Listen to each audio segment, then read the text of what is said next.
Ingresé en el ferrocarril el 1 de noviembre del año 48, como aspirante a factor, con un sueldo de 5 pesetas diarias.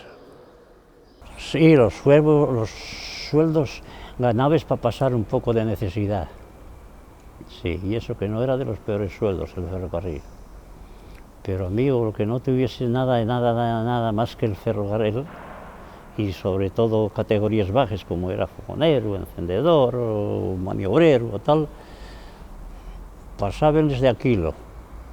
Y después empezó a mejorar, entre que los sueldos subían algo más, ya se ponían un nivel un poco más alto, y luego un poco la ayuda que de la ropa, porque el fogonero quemaba mucha ropa. Bueno, quemaba luego no, quemaba los fuegos, pero bueno. Y esas cosas así, pues... Cuando el primer sueldo que cobré, que le saqué 10.000 pesetas más a mi padre.